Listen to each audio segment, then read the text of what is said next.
నమ్మకం అమ్మ లాంటిది. మా మీద మీ నమ్మకం మిమ్మల్ని తప్పకుండా అమ్మని చేస్తుంది.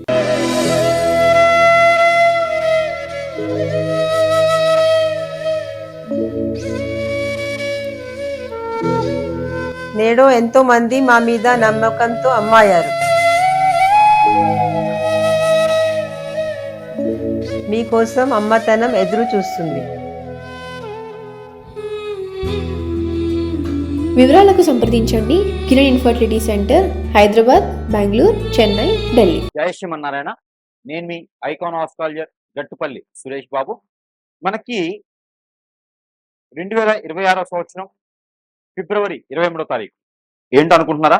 మారేటువంటి గ్రహాలండి. ఇవి ఏ గ్రహమో తెలుసా అండి? కుజగ్రహం. ఈ కుజగ్రహము రాహుతో కలయికతో, అలానే కుంభరాశిలో రాహుతో కలయికతో రాబోతుంది. ఈ ఫిబ్రవరి 23వ తారీఖు నుంచి ఏప్రిల్ 2వ తారీఖు వరకు కూడా కుంభరాశిలో సంచరిస్తూ ఉంటుంది. అందులోనూ రాహుతో పాటు ఉంటుంది. మొదటిగా అధ్యయనంలో, అదే మొదటి భాగంలో, మొదటి వారంలో కూడా షష్టగ్రహ కూటమిలాగా ఏర్పడుతుంది కుంభరాశిలో.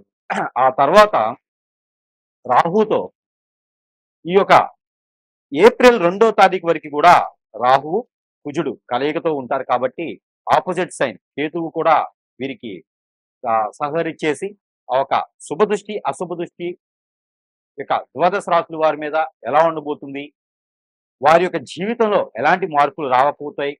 అలానే మరొక విషయం కూడా ఏంటి అంటే కనుక నూతన సంవత్సరం కూడా ఆరంభం అవబోతుంది.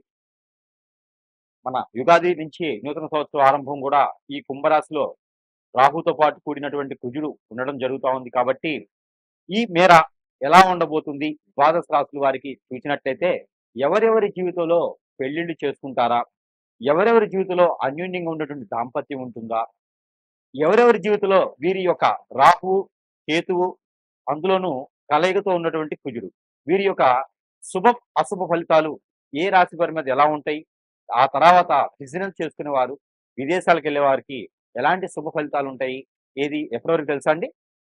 ఫిబ్రవరి 23వ తారీఖు నుంచి ఏప్రిల్ 2వ తారీఖు వరకు కూడా వీరి యొక్క గోచార స్థితిగతుల ప్రకారంగా ఈ యొక్క గ్రహరీత్యా దోషాలు ఏమున్నాయా, వీరి యొక్క స్థితిగతులు ఎలా ఉన్నాయో చూసినట్టయితే కనుక ఒకసారి మనం పరిశీలన చేస్తున్నట్టయితే ద్వాదశ రాశుల్లో ఒకటైనటువంటిది ద్వాదశ రాశుల్లో ఒకటి మిథున రాశి. ఈ మిథున రాశి వారికి ఫిబ్రవరి 23వ తారీఖు రాహు మారి దగ్గర నుంచి కుజుడు మారిన దగ్గర నుంచి కుజుడు వచ్చేసి కుంభరాశిలో రాహుతో పాటు స్నేహం చేయబోతున్నారు. ఈ యొక్క ఎప్పటి వరకు? ఏప్రిల్ 2వ తారీఖు వరకు. ఈ ఏప్రిల్ 2వ తారీఖు వరకు సంచరించేటువంటి రాహు స్థానం, రాహులో కుజుడు ఇద్దరు కలయిక కుంభరాశి జరుగుతుంది. ఇకపోతే దీని వలన మిథున రాశి వారికి కొత్త రకమైన ఫ్రెండ్స్ రావడం, కొత్త రకమైన రంగాల్లో అడుగు పెట్టడం, ఉన్న రంగాల్లోనే చైతన్యం రావటం, ఉన్నటువంటి వనరులనే సద్వినియోగం చేసుకునేలా ఉపయోగించుకోవడం, దాని వలన మీరు బాగుపడటం, ఇంకొక మెట్టు పైకి ఎక్కాం మనం అనే ఒక ఆలోచన వస్తుంది, నమ్మకం కలుగుతుంది. పాత స్నేహాలు, పాత బంధాలు ఏమైనా ఉంటే వాటికి స్వస్తి పలుకుతారు. కొత్త జీవితాన్ని పెంచుకోవాలి, కొత్త లైఫ్ని చూడాలి, కొత్తగా ముందుకు వెళ్ళి మనం కూడా 10 మందిలో ఒకళ్ళగా నిలబడాలి అనేటువంటి ఆలోచన అయితే మీకు ఖచ్చితంగా లభ్యపడుతుంది. కాబట్టి ఏప్రిల్ 2వ తారీఖు లోపున మంచి గొప్ప నిర్ణయం అయితే మీరు తీసుకోబోతున్నారు. అది మీ ఒక్కరికి సంబంధించింది కాదు, మిమ్మల్ని నమ్ముకున్న వాళ్ళందరికీ కూడా మంచి జీవితం ఇచ్చేదాకా ఉంటుంది. కాబట్టి ఆ మేర ప్రయత్నం చేయండి. మిమ్మల్ని అట్రాక్ట్ చేసే భావంతో ఉంటారు మీరు. అందరినీ కూడా దగ్గర చేసుకునే తత్వంతో ఉంటారు, మంచితనంతో. మీకు తెలిసినది 10 మందికి చెప్పి వారంతా కూడా బాగుండేలా చూసుకుంటారు. కాబట్టి ఇప్పుడున్న మారినటువంటి గ్రహస్థితి ప్రకారంగా మీ మీద నరదిష్టి ప్రభావం బాగా ఉంది. ఏ పని చేసినా 10 మందిలో నరదిష్టి ఉంటుంది. కాబట్టి మీకు ఈ నరదిష్టి ఒకటే కాకుండా అష్టదిబ్బందులు కూడా అయ్యేటువంటి ఆలోచన ఉంటుంది. మనవారే మనకు గొయ్యి తీస్తారు అన్నట్టుగా నిజం. మనవారు మన పక్కన ఉండేవారు, మన చుట్టాలు బంధుమిత్రులే గొయ్యిలు తీస్తూ ఉంటారు. ఆ గొయ్యి తీయటం వలన మీరు అనుకున్న పనులు అవ్వకపోవటం, గొయ్యి అనగా గడ్డపర పొలుగు తీసుకుని పోవడం కాదు, మనం కావాల్సినటువంటి పనులు, చేయాల్సిన పనులు చేయలేకపోవడం, ఇదే గొయ్యి తీయటం. అలాంటివి ఏమైనా ఉన్నా ఖచ్చితంగా సమీపంలో ఉన్న గురువు గారిని సంప్రదించండి.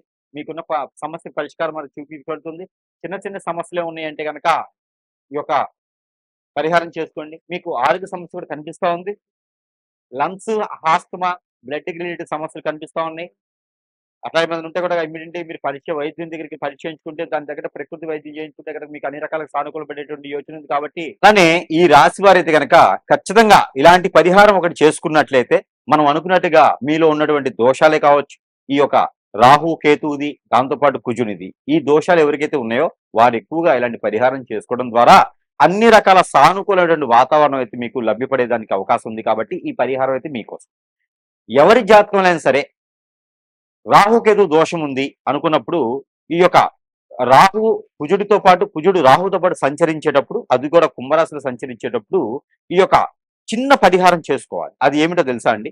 ఉలవలు ఒక పావు కిలో, గోధుమలు ఒక పావు కిలో, పచ్చ పెసలు ఒక పావు కిలో, అలానే కందులు ఒక పావు కిలో, ఇవన్నీ కూడా తీసుకొని మీరు నైట్ పనుకునేటప్పుడు మీ వద్ద పెట్టుకొని పనుకోవాలి. అంటే మీ తల దగ్గర కావచ్చు, మీ పక్కన కావచ్చు పెట్టుకొని పనుకోవాలి. తెల్లవారి లేచిన తర్వాత ఇది మీరు మంగళవారం నైట్ చేయాలి. తెల్లవారి లేచిన తర్వాత అవన్నీ కూడా మీకు సమీప దూరంలో ఎక్కడైనా ఇవి నవగ్రహాలు ఉంటాయి. ఆ నవగ్రహాల దగ్గర తీసుకొని వెళ్ళి నవగ్రహాల చుట్టూతా 11 సార్లు ప్రదక్షిణ చేసుకుంటూ ఈ యొక్క మిశ్రమాలు ఏవైతే ఉన్నాయో ఈ తీసుకున్నటువంటి అన్ని కూడా వాటి మీద అభిషేకం చేసుకోవాలి. దాని ద్వారా మీకున్నటువంటి గ్రహరీత్యా దోషాలన్నీ కూడా చిటికలో పటాపంచలైపోయి మీకు వివాహాలు ప్రాప్తి పొందుతుంది. విదేశానికి శుభప్రదంగా వెళ్ళేదానికి ఉంటుంది.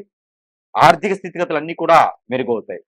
అలానే మరొక పరిహారం, పెసర గుగ్గిళ్ళు ఉంటాయి. పెసలు ఉంటాయి కదా, అవి గుడాలు వండాలి. ఆ పెసలు గుడాలుగా వండి ఒక కిలో సుమారుగా వండి దాంట్లో కొబ్బరి పౌడర్ ఉంటుంది, ఎండు కొబ్బరి పౌడర్ ఉంటుంది. ఆ పౌడర్ని కలిపేసి దాంట్లో బెల్లం లేదా షుగర్ కలపాలి. ఆ కలిపినేసినటువంటిది నైవేద్యం ఏదైతే ఉందో ఇది ఆలయంలో, ఎక్కడ రాముల వారి ఆలయంలో కానీ, కృష్ణ ఆలయంలో కానీ, ఎక్కడైనా శ్రీ వెంకటేశ్వర స్వామి వారి ఆలయాల్లో కానీ దీన్ని నైవేద్యంగా పెట్టాలి. ఆ నైవేద్యాన్ని ఇరువురికి కూడా మీరు ప్రసాదం కింద తీసుకోవడం వలన, ఇవ్వడం వలన కూడా దీని వలన మీకు అన్ని రకాల గ్రహ దోషాలు కూడా పటాపంచలైపోయి మీ ఆరోగ్య సమస్యలన్నీ కూడా నెరవేరుతాయి. అలానే ఈ రాశుల వారికి ఈ చిన్న పరిహారం అయితే కనుక ఖచ్చితంగా మీకోసం. ఏమిటంటే గనక మీకు కుజు దోషం, రాహుకేతు దోషం ఏమైనా ఉందా? అయితే మీకు మీ పొలాల్లో కావచ్చు, ఒడ్ల మీద కావచ్చు, గట్ల మీద కావచ్చు, మీ ఇంట్లో కావచ్చు, నర్సరీలో నుంచి తెచ్చుకొచ్చే మొక్కలు కావచ్చు, మీరు అపార్ట్మెంట్లో ఉంటే ఆ మొక్క ఒకటి తెచ్చుకుంటే సరిపోతుంది. ఏమిటనుకుంటున్నారా? అరటి మొక్క. ఈ అరటి మొక్క గాని, అంటు గాని ఏమైనా ఉంటే తీసుకొచ్చుకొని దానికి ఒక పసుపు తాడు, అది ఎట్లాగా కావాలి అంటే గనక ఆడవారైనా, మగవారైనా సరే ఒక తెల్లని దారం, మిషన్ దారం ఉంటుంది కదా, అది తీసుకొచ్చుకోవాలి. అది మీరు ఎంతైతే హైట్ ఉంటారో బొటనవేలు, ఖాళీ బొటనవేలు దగ్గర నుంచి తల వరకు కూడా ఇలాగ కొలుచుకోండి. పోగులు పోయండి. ఆ పోగులు 9 ఉండాలి. 9 పోగులు పోసి దానికి పసుపు, గంధం, కుంకుమ రాయండి. రాసిన తర్వాత ఆ దారానికి 7 ముళ్ళు వేయండి. 7 ముళ్ళు వేసిన తర్వాత దానికి ఒక పసుపు కొమ్ము కట్టండి. దానికి ఒక తమలపాకు కట్టండి. దానికి ఒక మామిడాకు కట్టండి. ఇలాగా కట్టినటువంటి ఆకులతో ఉన్నటువంటిది ఇది తీసుకొని వెళ్ళి ఆ ఒక గురువారం రోజు కానీ, మంగళవారం రోజు కానీ చేయాలి. ఇది ఎప్పుడు? ఏప్రిల్ 2వ తారీఖులోకి చేయండి. ఇది తీసుకొని వెళ్ళి ఆ అరటి కొమ్మకి, అరటి మొక్కకి కట్టేసేయండి. 3 ముళ్ళు వేసేసేయండి. వేసేటప్పుడు మీకున్నటువంటి దోషాలు ఏవైతే ఉన్నాయో ఆ దోషాలన్నీ కూడా మీకు ఇంతటితో పటాపంచలైపోవాలి, ఉపశమనం లభించాలి అని మొక్కుకోండి. తర్వాత ఒక ముగ్గురికి అదే రోజున టిఫిన్సో, భోజనమో పెట్టండి. ఇది అయిన తర్వాత చెట్టు తీసుకెళ్ళి మరుసటి రోజు ఒక నిద్ర చేసిన తర్వాత ఆ మొక్కను తీసుకుని వెళ్ళి ఎక్కడైనా ఆలయంలో కానీ స్థాపించండి. మీ పొలాలు ఉంటే పొలాల్లో స్థాపించండి. ఈ 2 లేదనుకుంటే ఇంట్లో ఉంచకండి. తీసుకుని వెళ్ళి ఎక్కడైనా పారేడు నీటిలో వేసేయండి. ఆ కుండితో సహా పారేడు నీటిలో వేయండి. ఇలా చేయడం ద్వారా కాలసర్ప దోషం, నాగదోషం, కుజదోషం, కలస్త్ర దోషం, దాంట్లో కూడా రాహుకేతు దోషం, భార్యాభర్త దూరమైన, పెళ్ళైన తర్వాత దూరమైన, పెళ్లి కావట్లేదు అనుకున్నా, ఎంగేజ్మెంట్‌లో సంబంధాలు ఆగిపోయినా, దగ్గర దగ్గర సంబంధాలు పోయినా కూడా ఈ యొక్క పరిహారం చేసుకుంటే అదృష్టం అనేది మీ వరకు వస్తుంది. అలానే అదే అరటి మట్ట తీసుకొని అదే రోజున మట్టలో దీపారాధన చేసి 2 ఒత్తులేసి, ఆవు నెయ్యితో దీపారాధన చేసి నీటిలో వదలాలి. మనం కార్తీక మాసంలో వదులుతాం కదా! అలాగా నీటిలో వదలాలి. ఎక్కడైనా చెరువు, కుంట లేకపోతే మీ ఇంట్లో ఉన్నటువంటి గాబులు, బకెట్‌లో నీళ్లు పట్టి దాంట్లో వదలాలి. కొండెక్కేదా దాన్ని అలా వదిలేసేసేయాలి. ఇలా చేయడం ద్వారా ఆర్థిక సమస్యలు, ఆరోగ్య సమస్యలు కూడా మీకు ఇలా పటాపంచలైపోతాయి. ఈ ప్రయత్నాలు చేసుకొని అదృష్టవంతులవ్వండి.